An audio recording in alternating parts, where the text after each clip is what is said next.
futures. So I'm going to first begin by kind of taking you guys through the context that I started with. So when I first joined, when I first had that initial meeting with Chazelle, where was it that Ali was? And throughout this presentation, please feel free to put into the chat any questions you have. Stop me, raise your hand. I'm always happy to answer any questions. As many of you may know, that's a kind of strenuous process, and my priority during this time was to make that a bit easier, one of my many priorities. Constant inflow into Ali consists primarily of the generous board donations year after year, and for that we are very, very grateful. Sorry, did anyone have a question? All right, all good. We have also individual donations from multiple fundraisers like Double Good Popcorn, which I know a few guys were able to buy some popcorn, so thank you so much for that. And I know some of you guys who didn't want the popcorn donated anyway, and we're also very grateful for that. Then we also have donations from partnerships like the Boys and Girls Club that donate not just money, but also time and resources and expertise. And that's so, so valuable to us. And then we also have the overall cost of the program, which is important for me to understand, like where we're starting. And that comes down to $173 per scholar per week. And this is for a 10-month full year program, which, as you can see, like that is very affordable and doesn't provide any financial strain, as is sometimes found in traditional classrooms. So having this kind of context of the monetary state of Ali was really important for me to kind of understand where I needed to go, what I needed to look at, how I needed to understand how to diversify these funds more, but even just how to grow within these 4 categories that we already had. And the next part that I looked into was our stakeholders. So it's very important for me and for Ali, and I've continued to realize just this culture of creating relationships and of being in communities. And there are 4 different stakeholders that I was able to identify, or I found most important, and that was the friends of Ali,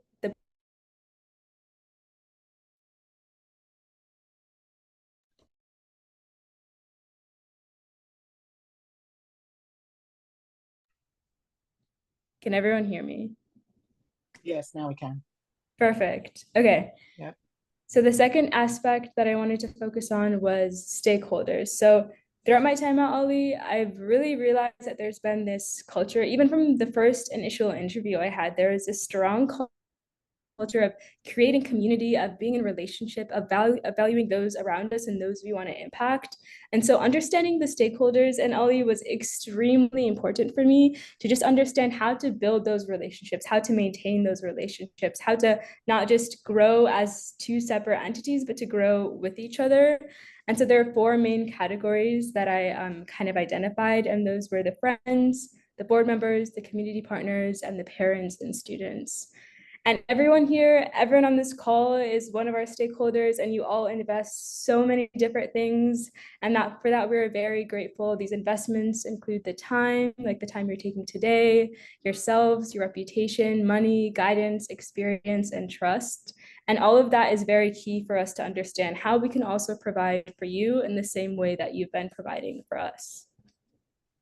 And the final aspect I needed to look into to understand the state of Ali was our investment chain, which includes also our current communication habits. So we start out all the way in the beginning where the investment is received, whether it's yourselves, your time, your trust, your money. And then that automatically goes to showing gratitude, to giving thanks, to showing you guys that we really appreciate everything that you continue to do, your inspiration that you feel for this organization. And that goes into newsletter communication and scholar impact. So everything that's invested directly impacts our scholars and contributes to their success and their growth and their curiosities. And we've seen so many scholars benefit and flourish with it in so many ways. Just this past academic semester, I was able to meet with so many other Black women on campus that Chazelle was able to connect me with, one of which was a student that went through this program, and she could not stop, gushing at how this experience was very impactful for her. And that made it all the more important for me to continue this work and just continue the impact it's had. And then that goes into invitation to our different events, like our fundraising events. We're now offering invite to our birthright send-off, and just being in community, not just over, the digital world, like on a newsletter, but being in community in person also, because that's very valuable to us to be face to face and to be with our scholars and with our board members and with our partners all in one room is very important.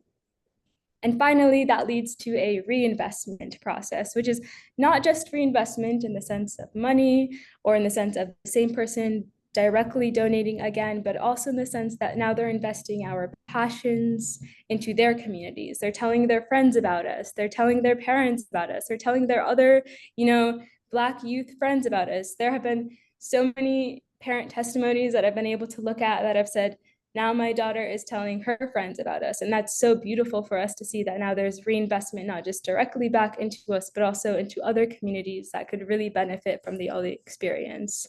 And that also has scholar impact. So we want to keep this consistent community where even our scholars, well after they've been part of OLLI, still want to give back and still want to reinvest in this community. And so these three aspects, the diversification of funds, our different stakeholders in our communication investment chain have all been very critical for me to kind of understand and see how we can move forward. All right, so now this is the exciting part. This is where things got like 10 times more exciting than they already were, which was very exciting. I was able to organize a plan forward almost all on my own, but also with the amazing help and advice of so many of my team members. I was so excited when I was like, do whatever you want to do. Like you can do whatever you want. You have entire creative freedom. So of course my mind started going like all types of directions. But I was eventually able to deduce it down to having two different phases. So the first phase was the preliminaries, laying groundwork, building all of the different things that I needed to execute, the different plans and priorities I had, so that when I came to approach the different executables, it was much easier to do it. So that was the first phase. And this started with just looking at OLLI, the preliminaries like I laid out, acclimating to the space, meeting the different board members, the different people, getting to know my teammates. And then that went into 2 weeks of research. So the first week, I looked at a case study of about 5 different organizations that were education nonprofits in the New York, New Jersey area. And I looked at their different annual reports, where they were getting funding, their different stakeholders. And that helped me understand where else OLLI could go, or what kinds of opportunities was OLLI maybe missing out on that other organizations were, prioritizing and capitalizing on. And that led me to the second week seamlessly, where I was able to look at now individual stakeholders. What were their priorities? What types of things could we provide to them like they have provided to us? And understanding these different, organizational level and then at an individual level, I was able in week 3 to create this really large, like 500, 600 line Excel database with the different funds we could reach out to, with the different people we could reach out to and include in our community. And that made the second phase of executing everything much more easier, because now I had everything at my fingertips, and I learned so many skills during this process that I would have never expected, like the technical skills of Excel, but also just like researching skills of different organizations. And finally, and the fourth week, I was able to build my resources. And so that includes a pitch deck, which I'll show a few slides of later, but also a document that helped the grant process be a bit more seamless. So including some of the typical questions that we typically see, in different grant applications, like why OLLI, how will this money help the community, how does this directly impact local communities, different questions like that. I was able to consolidate on one different document so that when I go to apply to a fund, it's just easy to grab the answer, edit it, and then apply. And that brings me to the second phase, which was executing everything. And this, my excitement was increased like tenfold when I got to plan this, but executing this phase and being now in week 7 has made things even more exciting, because now I'm actually interacting with people that I want to see be part of OLLI, and people who are excited to be part of OLLI and to really invest their time and their efforts and their talents into OLLI. So I first started with grant applications? What types of organizations, were aligned with our values?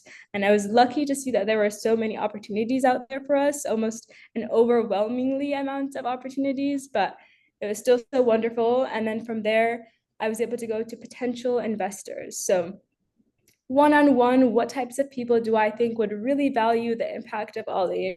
This brought me to thinking about, large philanthropists, but also down to the classroom. Which one of my professors do I think would really benefit from Ollie? And that was a very valuable thing to do, not just to expand the community, but also to reflect on the types of people that are in my own community that I want to bring into this space. And now I'm in week 7 of initiating the reach out plan. So sending personalized emails to my professors, to my friends, to people that I want to be in this community, to let them know that this space and these people have really impacted me. And I see a very large opportunity for them to also be impacted similarly, but to not just be impacted individually and personally, but also to impact the Black youth that Ollie continues to inspire. And that's very important for me. Next week, I'll be doing some follow-ups just to make sure everything is still going well and to also get some feedback from the community. So to understand what it is that we can change, which leads into the final week of reassessment and planning. One of the big things I've also noticed about Ollie is that we're very big on feedback. I've had to iterate so many of my documents like 10 times, which has sometimes been like down to the little words or down to the little like commas and punctuation, but it's been such a wonderful experience of learning the value of feedback. And that's really what I want to prioritize this last week, because I mean, the permanence of having and utilizing and implementing impeccable feedback is way more than I can ever explain. So I'm very excited for that final week. All right, and now to just quantify or to summarize everything, the 2 phases, these are my high level goals. So I wanted to have 10K in grant applications, but not just limiting myself to, that as the maximum, but more so as a minimum. I want to at least hit 10K. I want to have a reusable pitch packet, something we can continue to send to investors, something we can continue to iterate, to improve. And then I want to have an improved grant application process. So this is something I've personally now experienced, but by reading, the different grants that Ollie has already applied to, the application process is very precise and very technical. So in any way that I can improve that, I wanted to be able to do it.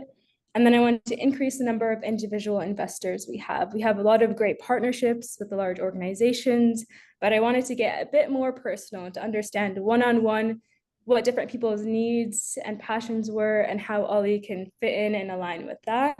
And then finally, I wanted to have regularly scheduled communication practices, so newsletters, quarterly, biannually, annually, just to make sure that everyone is always up to date with Ollie and always feels like they're truly a part of the community. So we're always talking with you, we're always in communication with you, and we want you to always be in communication with us. So that last part was very important to me.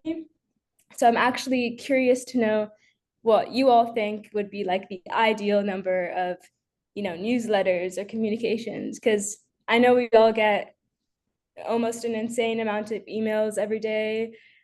Like we have so many subscriptions, some of us have multiple domains. So understanding what you all think would be the ideal number of newsletters to get would be very helpful for me in, continuing this process. So this brings me to my first poll, which is, would you rather receive a newsletter from us quarterly, biannually, and annually? So I'm just going to ask you all to react if you would want to receive a newsletter quarterly. You can do thumbs up, a heart, a celebration, something in the chat, a hand raise.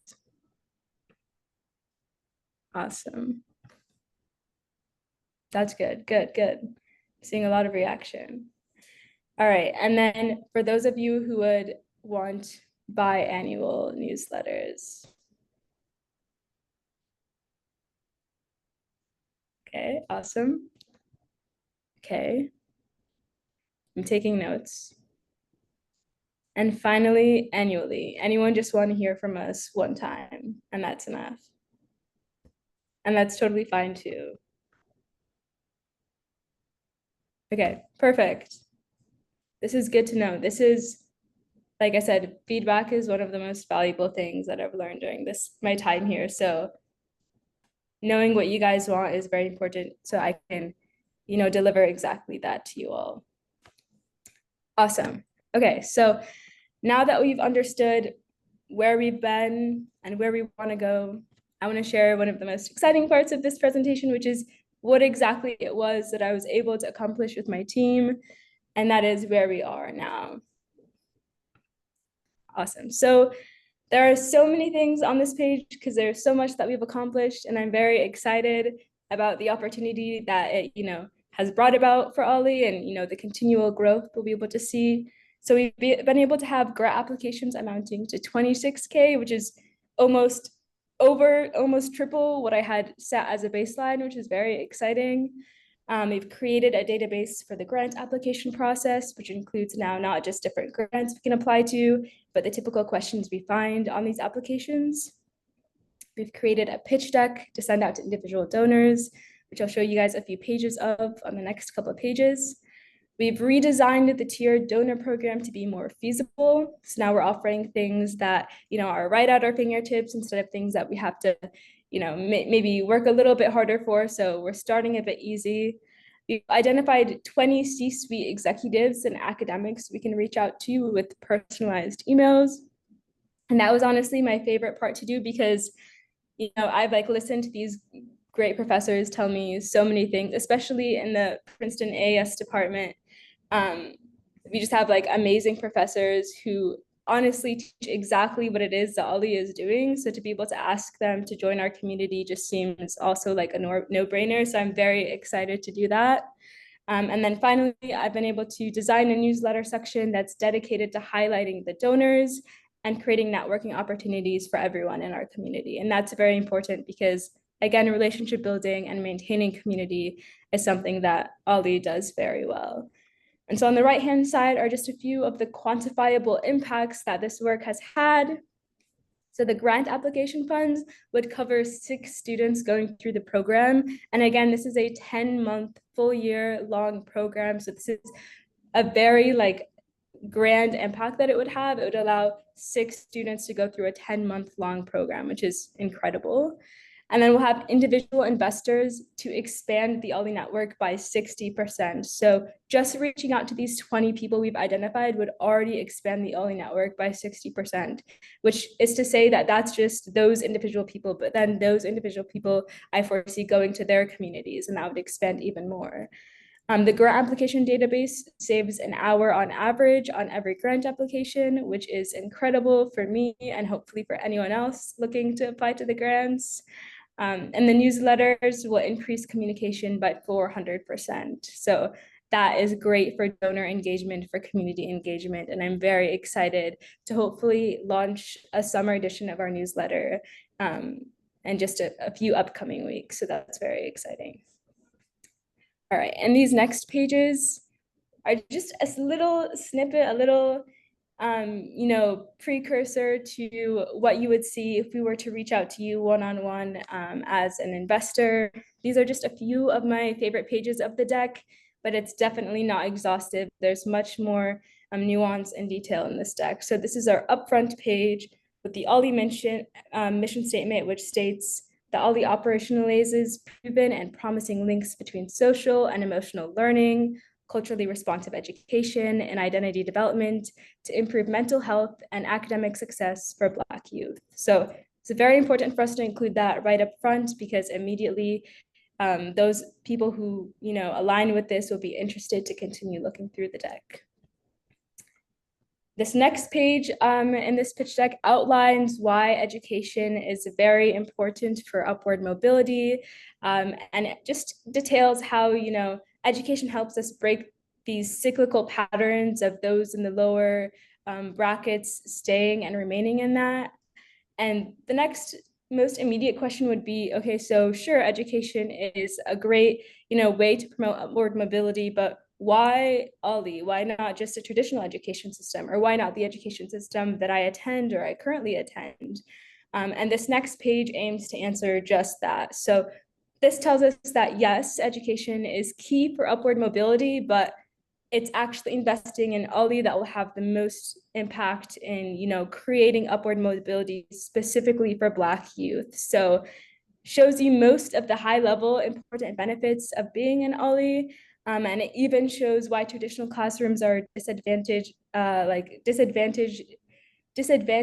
for Black students. So that was very important for us to highlight how we differentiate ourselves from traditional classrooms.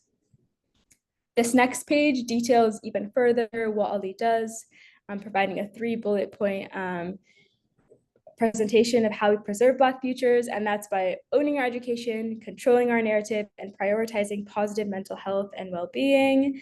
And we hope and we're confident that everyone we reach out to one-on-one will align with these 3 things. So it'll be easy for them to invest and easy for them to want to, join our community and contribute their talents and their treasures.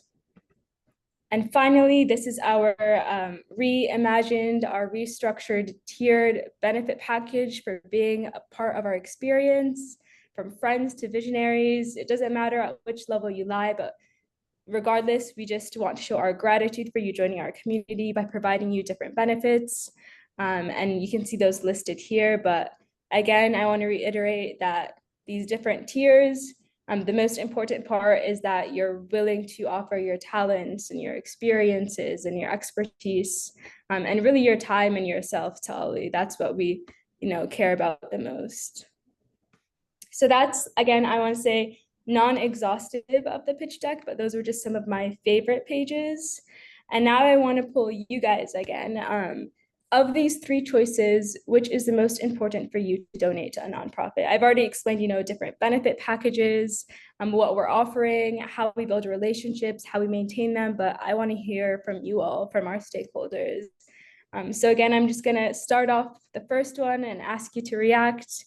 If you find that a nonprofit personally aligning with your passions the most important for you to donate to them, please react if you feel comfortable. And again, I'm sure it's multiple of these, maybe all of these, but I'm asking for the most important to you personally. Awesome.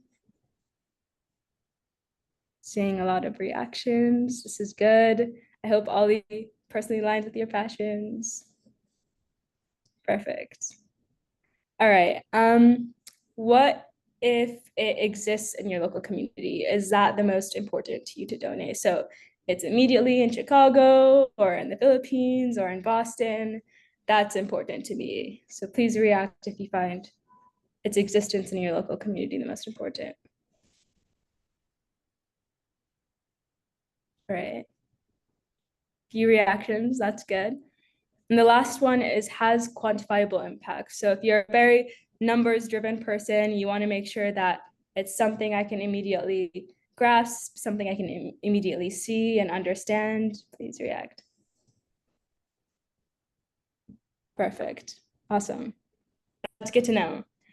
And I will plug in that Ali has all 3 of these. So I know all of you guys reacted to at least one of these, and Ali has all 3 of these. Perfect. Okay.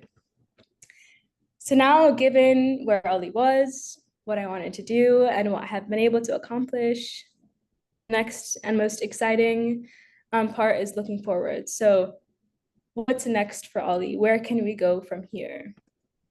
And that's actually a question that Ali asks its scholars. So it was all the more important for me to be able to answer correctly. Where do I go from here? Where can I go from here? So this is the next 3 weeks of my initial, plan, and this is how I see it going forward. So week 7, I still want to initiate the one-on-one reach out plan, which is what I'm doing now, the follow-ups and the reassessment and plan. And that includes reaching out to 5 people per week minimum. So we have 20 identified people. So giving a 5 people per week minimum ensures that we'll reach out to 15 of those by the time the internship is over. But I want to reiterate, we are more than happy and we're more than excited to reach out to so many more people. And it might be one of you on the call, so please be on the lookout. If you get an email from us, please respond as soon as you're able. And also at the same time, on the flip side, if you're interested in volunteering and donating and finding out how you can become even more involved in Ollie and interning maybe, which I would 10 out of 10 recommend, please feel free to reach out to us first. We're more than happy to hear from you. The next thing I want to do is complete grant applications, I should say 10K. So get 10K more in value. I found that to be a very good baseline to set because as was seen, I was able to almost triple it, but just being able to increase value as much as possible. Then I want to identify pain points and growth strategies. So where have we not succeeded as much as we're able, and how can we improve from there? It's very important for me to understand. Then I want to launch the newsletter with my team. We're very excited again, hopefully to have a summer edition. We've been working hard to understand what the structure will look like, how we can include our donors and highlight the different people in our community. And that's very exciting for me. And finally, create a standardized operating procedures so that anyone in the future, anyone down the line, maybe one of you who want to be more involved with Ollie can pick up the work that's been done, understand where it was, where it's going, and really be able to work from there really easily. And so when thinking about growth strategy, it's also really important to understand what risks this may hold. There are 3 key risks that I was able to identify, again, non-exhaustive, but these are the 3 that I thought most important to identify today. The first is not growing our board. So this is something that we're looking to do in the future. And as you can see throughout this presentation, Aldi is growing quite large and at maybe a faster pace than we expected. So making sure that we have the people willing to offer their passions and their talents and their treasures to ensure that everything is seamless, and that if something does go not as expected, it's able to, be redirected and be alleviated. That's very important for us, just to ensure that we have people willing to do the work is important. The second is not getting adequate financial support. This is something that's always going to be a risk, especially when working in nonprofits. And I'm going to reiterate, like, all of the funding and the partnerships and the community members and the time you guys have invested today I'm very, very grateful for it, but not getting enough adequate financial support to support Black youth and the program and our birthright trip and the different cohorts is something that we're always thinking about. And lastly is the legislative impacts on our grant programs. So with the upcoming election, there are a lot of different legislative impacts that are up in the air. We've seen in the past federally, mandated things that impact traditional education system from the 1619 project on. And so just understanding how that would impact our different grant programs is important for us to consider and to understand and to be proactive with. But despite those 3 risks, the future of Ali holds still endless growth. And I'm so excited to have, started a little bit of this, but I'm even more excited to see where it will go. So the new funds would allow Ali to comfortably expand to serve multiple student cohorts within the same year. This will allow us to impact the lives of Black youth at a larger scale than we're impacting them now. And I personally find that very important just because I underwent a similar program to Ali in my high school career, and it was like, I couldn't even describe in words the impact it had on my life. And so to be able to impact even more students than Ali is impacting right now is something that's extremely important to me, and I hope important to the rest of you guys. The second endless growth that I see for Ali is that improving donor communication practices will increase engagement by 400% and lead to the expansion of the Ali network, and I think more ways than we can probably predict right now, but I'm very excited for that. And finally, the Ali board is expected to grow by 3 to 4 members. So if you're interested, we're looking for dedicated people willing to share their time, talent, and treasure to help shape the future of this organization. And so that's just one way you can contribute to the space. But I actually have 3 other ways that if you're feeling inspired to donate, asking to donate $5 a month And this is like grabbing a cup of coffee every morning or being in the airport and grabbing a snack. It's a really quick donation, but it really has far-reaching impacts. And so if you have the capacity to, would greatly appreciate any type of donation at any amount. That would be very meaningful for me and for the organization and for the work that I've been able to complete so far. The second is to subscribe to our newsletter. If you're interested in, being updated and what the scholars are doing on the progress of Ollie, on what the interns are up to, on what the interns could be up to in the future, subscribing to our newsletter is very important just to make sure you're always in the loop. You always are aware of our different, volunteering opportunities or our different fundraising events. That would be very important to us. And the last one is to send a friend the Ollie website. Tell your mom, your sister, somebody maybe you see on the train station, tell somebody about Ollie. Send them the website, ask them if they want to join the community, ask them if they'd be able to donate $5 a month. That'll do so much more than I think anyone expects, because then hopefully they'll do the same. And so I'm asking for these three things. If you have the capacity to, would have such a great impact.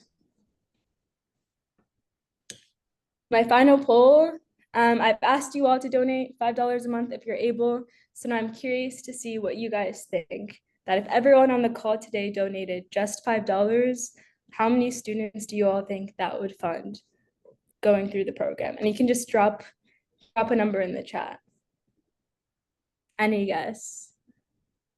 1 student, 100 students?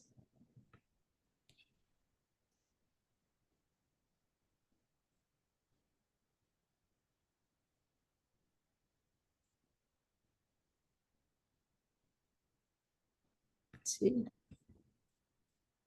1 student, half a student. All right, getting very precise, down to the decimals. 1 student.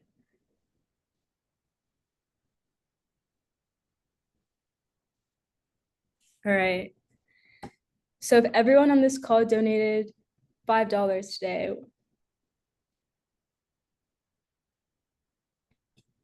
19 people. I see we're getting very precise. John is down to the second decimal point, which I love. I love I'm a great fan of numbers. I mean, that's awesome. So if everyone were to donate $5 today, we would be able to support 1 student, but this is going through the entire 10-month-long program.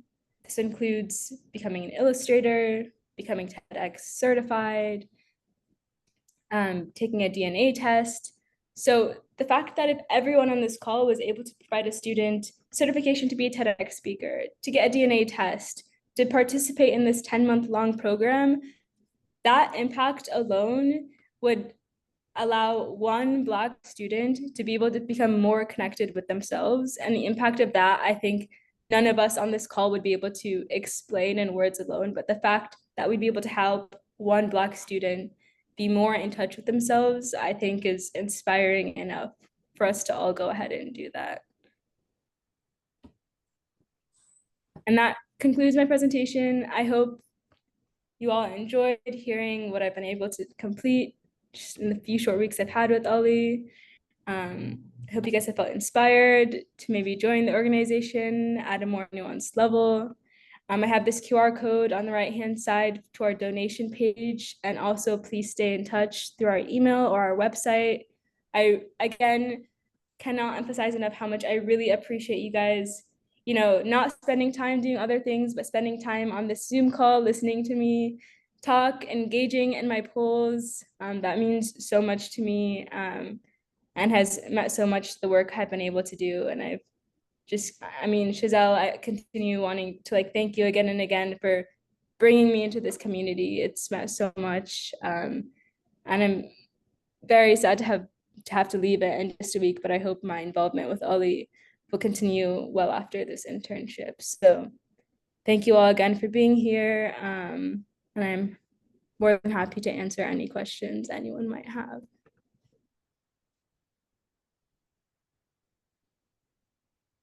Round of applause, round of applause. Lots of claps. Thank you. Thank you. I'm so, I Great mean, job, Rama. thank you so much. It's like, I honestly cannot describe enough how impactful just being an intern has been to my life as a Black student going through a traditional education system. So I think I don't know, I'm just so excited to have been part of this and very happy to see you guys all here. And I hope you guys continue to stay part of the LA community. Thank you so much, Rama. Great job. Fantastic job. Thank you so very much for your hard work, for your energy, for all that you brought to this project. And let me just tell y'all, it was difficult for me to say, be creative, do whatever you want. I'm a more prescriptive person. And my wonderful, blessed board chair, Yvonne, kept reeling me back, pulling me back. I was like, okay, let her free. And I'm so glad that I did because I would not have approached this way. So we learned so many things that we didn't know about how to connect with our community, so many new ideas that will help to propel our organization forward even more powerfully. While Rama, while you were speaking and sharing all these wonderful ideas and the fantastic work you've done and been supported by your fellow teammates and interns, someone said to me, "Why did you start Ali?" And I was like, "Okay, I guess someone wants to hear what was going on in my head at the time." So, in addition to thanking Rama and thanking you all for being here, I figured I would just share for a moment how this organization was even inspired in my heart. The short story is in 2019, I had a reckoning with myself and was realizing that I had lived a life disconnected from my Blackness, is the best way I can describe it. I felt neither completely comfortable in celebrating my Blackness. I felt not completely comfortable in understanding my connection to the continent of Africa, and I was tired of it. So I said, I know what I'm going to do. I'm going to Africa. So I did. I booked a ticket and I spent 6 weeks. I spent a month in Kenya and 2 weeks in Ghana. And just before I left, this was in 2019, just before I left in 2019, I felt these inner struggles, this turmoil I was having because of what I consider identity development conflict and this juxtaposition between Africanness and Americanness. And I didn't feel quite whole in either one.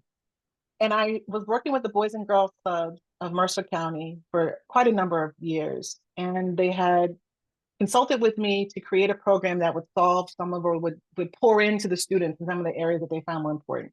So I'm interviewing them and talking with them. And I said, you know what, they've got some of the same challenges I did at that age. So I started creating African Link Initiative. And it's an evidence-based identity development program that is designed to help our youth to transform the way they see the world by first transforming how they see themselves. As we as adults know that the way you see outward is the way you see inward.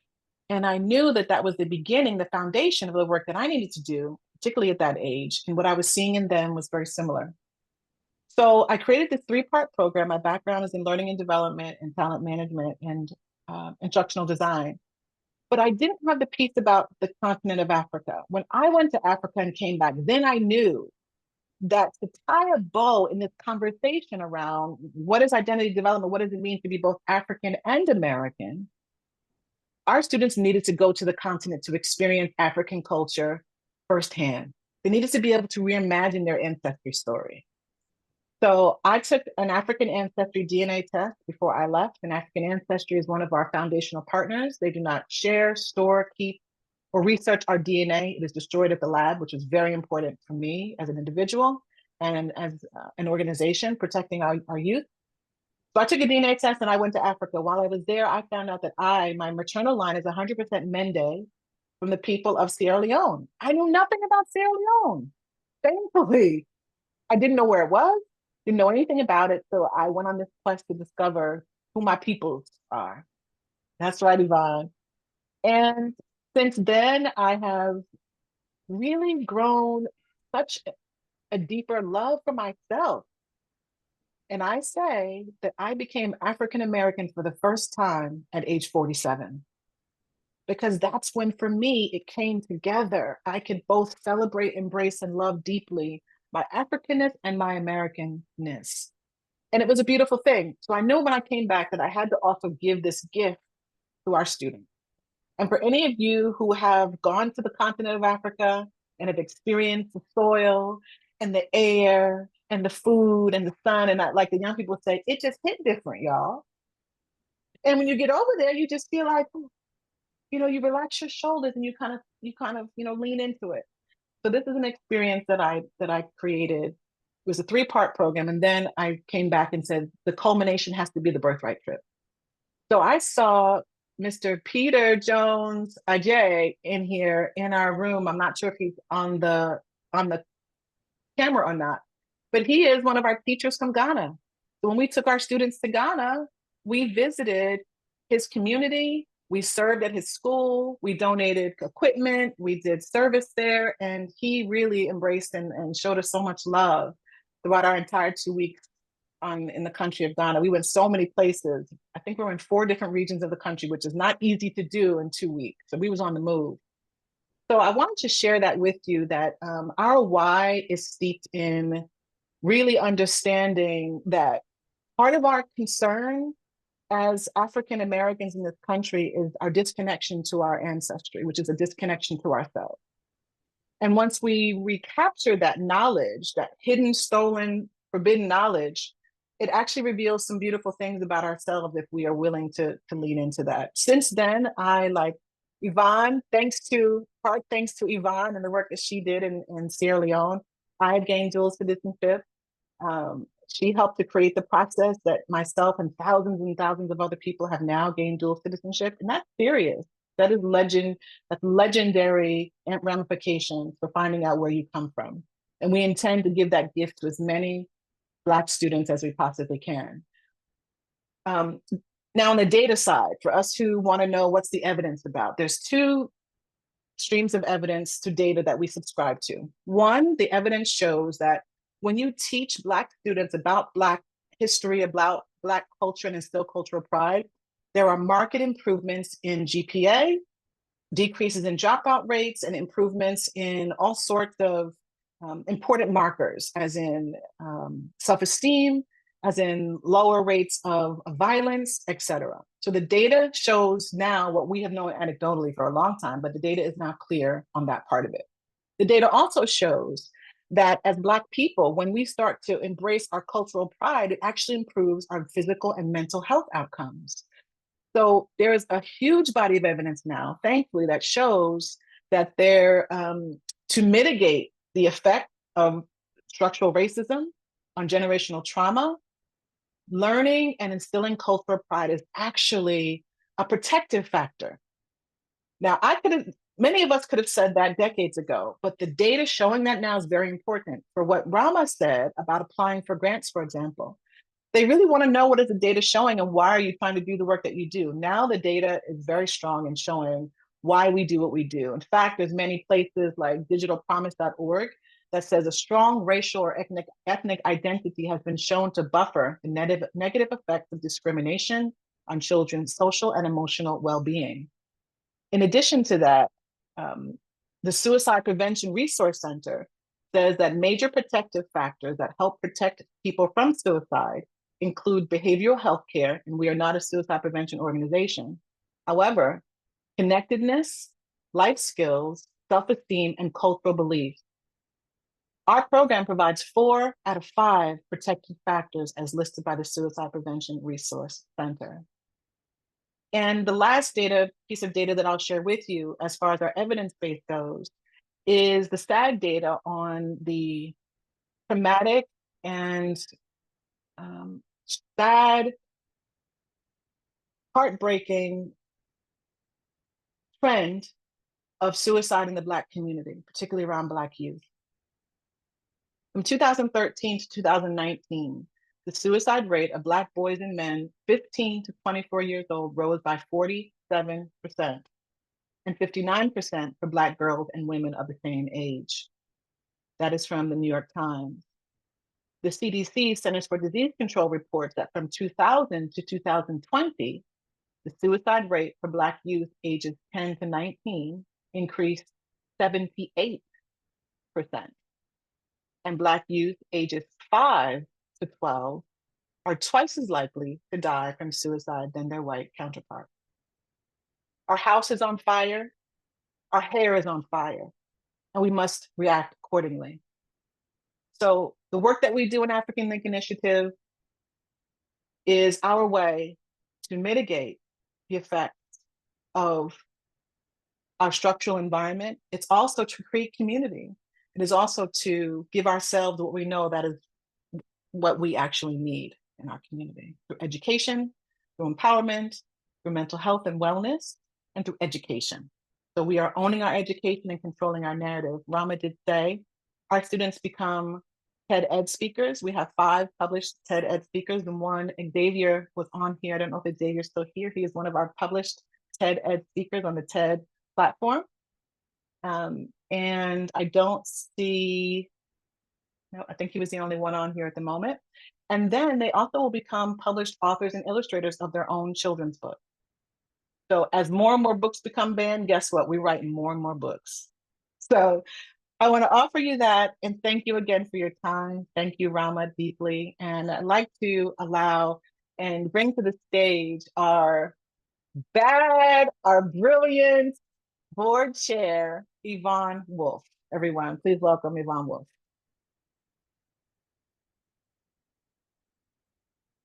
Can you unmute yourself? Yes. Okay. Now I have the button. No, actually, please, I would love to introduce the entire board that's on. We have Dahlia, please, our board vice chair, amazing. Please say hello. And then Mark Leibowitz, please Can't say unmute hello. yourself. Sorry.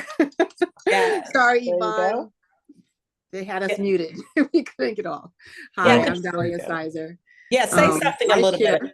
bit. Please. Can everyone hear me? Yes. I am so passionate about this organization from the very moment, Chazelle brought it to me. It is necessary. Those of you who don't know me, I do work in diversity, equity, and inclusion over North America, which includes Canada. And we struggle. We struggle a lot with helping our fellow people feel included in the map of America, in the map of the world. And we have to make sure that the generations who come after us don't have those same experiences here, are able to move proudly into their adulthood, knowing who they are and knowing where they belong, not only in the world, but within themselves. So I'm going to toss it back to you, Yvonne.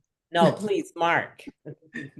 Oh, thanks. Yeah. So, obviously I bring a bit of expertise on the accounting side to the organization. It's really my background is I do a lot with nonprofit accounting. Also strongly believe in the mission. I think it relates to a lot in my own life, which I can detail at some point, but it's a really great organization. And, the people that are in it, they're just wonderful. I mean, I'm not just saying that because they're all right here in front of me, but everyone I contact, everyone I come in touch with has just been so just wonderful to work with. And I'm really happy to join the board. Thank you. And Shakira she's our outgoing secretary of the board. Please say hello. Hello, everyone. It's a little loud here. My daughters are in Taekwondo class, so I'm just listening and joining the call from class here. I didn't want to miss this opportunity to hear from Rahma. You did such an amazing job seeing what your materials started off as and what you turned them into. It's just phenomenal. I think you really understand who we are as an organization and what our mission is. And I think with your help, we're going to help thousands of people understand who we are and what our mission is, and help 3 times as many Black youth teens, hopefully adults in the future. I mean, as the daughter of the woman whose brainchild Ali is, I would love to go through the program myself, just the outcomes that we see. My mom talked about the evidence that this program was created to improve those metrics. I mean, it's just such important work. And, you know, I would love to see every single one of you on our donor list. I would love to see every single one of you at an Ali fundraiser. And let's keep pushing forward. Yes, that's excellent. And we will, I'm conscious of the time. And again, I just want to thank everybody for joining. I have the privilege of serving as the board chair. And as Chazelle knows, one of my personal commitments is to get Ali to a funding state so that we could actually pay Chazelle as the executive director. And we are a small but mighty board, very hands-on. So if you bring board expertise, have interest and commitment and passion around Africa and African-American curriculum and knowledge, I personally would love to see us expand our offering to include an adult version. Chazelle knows that's also one of my but I'm really excited about the year-long program. We were experimenting, and Larry, recently we were talking with the Malcolm X and Betty Shabazz Center about possibly doing like a Saturday school program. So that's kind of still out there. And I just want to make a plug for, please join the curriculum intern presentation and you'll learn more. And there's also another intern program about digital transformation. So we really hope we get a chance to see you. But there are so many ways to get involved. We have and we'll include this in a follow-up email. Rahma, if you could actually literally share your pitch deck with everybody and then include a couple of things that we have coming up. We're working on a brunch and Broadway to see Hell's Kitchen. We're really excited about that. And so there are plenty of ways to contribute as a board member, as a friend of Ali, giving your mindset if you can't be on the board, but you're happy to bring your capabilities and skills. And of course, we would love your treasure, but your time, your skills, your treasure, and we hope you'll tell others as well. So thanks so much for joining, Rahma. You did such an amazing job. We're just so privileged to have your talent. And so thank you. And thank you everybody for joining. And Chazelle, Queen, you know. Thank you all so very much. And thank you. We're right on time. If anyone wants to stay past the hour, we'll stay on for a few extra questions. If not, thank you so much. And we will be in touch via email, as Yvonne said, and would love to hear back from you and with you. Thank you all. Thank you so much. Thank you.